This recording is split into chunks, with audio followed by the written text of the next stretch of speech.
Hello and welcome to Forever Sports, and big question marks over what the Springbok team might look like this weekend against Georgia. The best opportunity for the Boks to really rotate and to try and find some new combinations. And I think that what we got to be interesting about and what we've got to think about when we look at these teams is it's not just about giving new players or young players opportunities. It's also about testing combinations. So it's not just about saying, right, we need to give our two young centers an option, like Ethan Hooker, Caden Moody.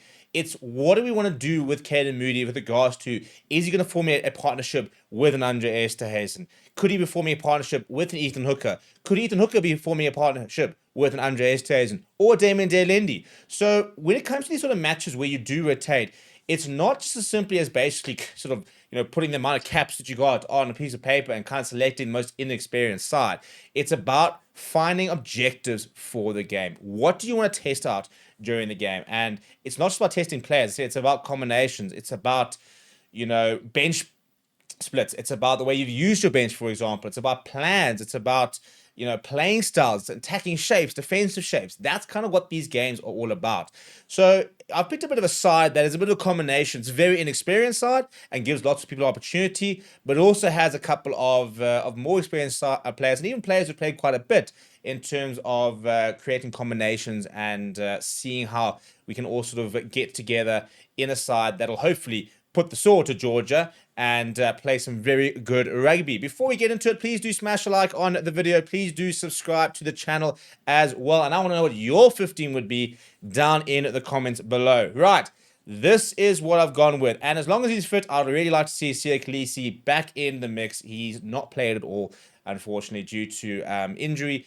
In theory, Dion David's saying that everyone is available and fit. So hoping that that means that he's overcome the niggle and that he can get a bit of a run out this weekend, especially in Mbombela, which is a really special place to play rugby. I was lucky enough to be there last year for Argentina. It's a phenomenal atmosphere. It's a very cool place to play rugby, and I think that we've had 3 weeks of Markham and start. We don't really have other six options unless you want to give Kwaka Smith a start. So I think give Siya Kolisi a run out. But in the front row, again, this for me, I want to see the combination here. Jan-Hendrik Wessels was used as a hooker last week. And I think that they want to continue probably exploring that. Then this is a good opportunity to potentially start him at hooker. Then I've got Oxenchair and Asanate and Tlabakanye. This is a combination that we're seeing. They started against Barbarians. They came off the bench together last weekend. And I want to see it start against a very good Georgian front row. It is going to be one of the places that is more of a test, I think, is the scrum. So I think this gives an opportunity for Oxenchair and Asanate and Tlabakanye to continue growing their partnership and to put Jan-Hendrik Wessels in the hot seat from the get-go and see if he's an option at hooker. We might see a Malcolm Marx, Jan-Hendrik Wessels combination if Bongi Manambi starts to sort of maybe fade out. I would like to see Miles van der Merwe come into the mix as well. So I think that Bongi Manambi is probably quite likely to start, but I'd really like to see Jan-Hendrik Wessels given a go. Kubas Visa, Ruan Nokia, and all Bulls lock combination. This has to be, for me, the combination this week. Ruan Nokia was in the press conference on earlier today, so indicates that he will be involved in the 23, and I think that Kubas Visa is a genuine option at 4, and therefore let's give him a start. Let's see what he can do for 60 minutes. Arcus Neyman hasn't played as much. We'll bring him on the bench in the second half, but let's see what those two, again, as a combination, offer us. We know our top 4 locks. And I said that last year, Ruan Nokia for me was the only lock who really put his hand up outside those top 4. Kubas Visa could be another option. So let's give him those opportunities to play with each other and see what that looks like. Siya Kolisi starting, as mentioned. Vincent Tuka for me right back into that number 7 jersey. Peter Steph-Toy will probably start at least one of those Australian ones. They look to try and get him back to full fitness. But to be honest, playing this weekend doesn't suddenly mean he's going to get lots of game time because it's a month between this game and the next game. So I don't think that we're necessarily building a lot of momentum in terms of players getting into rhythm by playing this weekend because there's such a big gap. I mean, it's the same sort of gap that we're going to see from September to November. And you're definitely not going to sit there saying someone needs to play the last game in September to build momentum into November. So I think Vincent took a easy opportunity to give him another cap. Evan Lewis, big opportunity. In fact, probably the biggest opportunity of anybody in this 23. No Jasper Visa, potentially banned. Jean Augustus is out. Jasper Visa, unfortunately, given the fact that he's contracted to team in Japan, that ban will rule him out of probably a large portion of the Rugby Championship. We're set to hear about it probably tomorrow afternoon, evening. That is going to be, for me, at least a 4-week ban, potentially 5, 6 weeks. That's going to put him out of Australia, possibly New Zealand. We are short on eighth man options. There are injuries across that position in particular. There's no Cameron Harnicombe set to be out for the season. There's no João Christos. We're not sure what's going on there. Evan Lewis has to step up here. He has to put his hand up. And he's got the chance to really do that and make himself an option. So when it comes to that Australia test in Joburg and then in Cape Town, he's the man going, you got to pick me. So a big chance for him over there. And I think it'll be a good for those three players to round as well, because you've got the experienced Sia Khaleesi, Vincent Tuka, who's now probably a bit more settled, having played a Barbarians game, one Italy game, and then you put an Evan Lewis in there, who is just primed to take the next step. Looked a lot better on Saturday. Probably one of the best games he's had in the Bok jersey. Let's give him another go, is what I say. Halfback pairing, I've got Warner van den Berg, Sasha Fine-Montgomery. We've seen the pairing before. Down in Cape Town was wet. I'd like to see that pairing go in the dry again. Ironically, I was in between Marnie and Sasha, and the reason I'm going with Sasha is I think there's actually more for him to prove here than there is to Marnie Liebach. After watching Saturday, I would actually have no issue starting Marnie Liebach in Johannesburg against Australia. I think Sasha needs to actually put his hand up once again and remind everybody what he can do. We know he's got the talent, but I do think that he's shown the best and the worst parts of himself so far this season, and at his best, he's going to be absolutely world class. We need to give him more opportunities as we go. I'm interested to see who we're going to back come New Zealand, because Handré Pollard is the banker. You know what you get from him. The solidity he brings and the experience he brings. Sasha Fine-Montgomery-Zulu's got that X factor. He's got that excitement. Very good goal kicker as well. He's a bit more of the hybrid. We play our best rugby as a backline when Marnie Liebach starts at 10.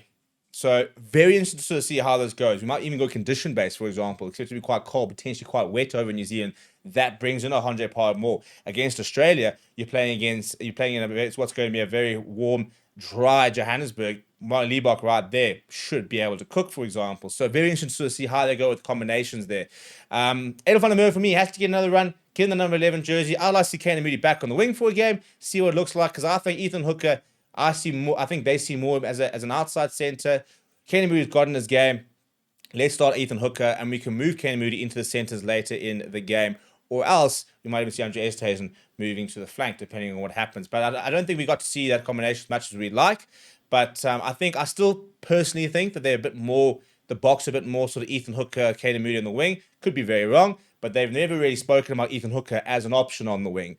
Whereas that's where he's played the most for the Sharks in this past season. So it'll be interesting to see how that kind of plays out. But you could swap those two very easily.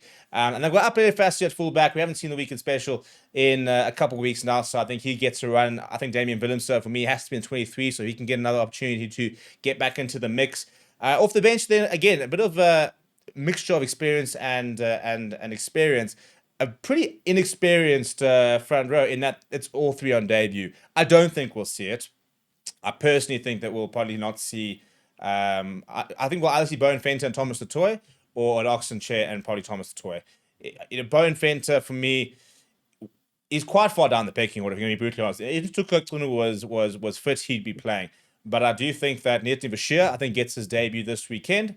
Maybe he doesn't, but I think that they've spoken about him quite often about how much they rate him, and I'd really like to see Marnus van der Merwe get a debut. Even if Bongi plays, for example, then have Jan Andrew Wessels on the bench as the Lou said, have Marnus van der Merwe as the hooker, have Nethi Bashir as the tight end. You've then actually got a more experienced player like a Jan Andrew Wessels. He's played more Springbok games, but you're never going to say Jan Andrew Wessels is more experienced than Nethi Bashir, who's been around a lot longer, just hasn't played as much international rugby. RK Snyman for me, I think I'd like to see him get another go on the bench.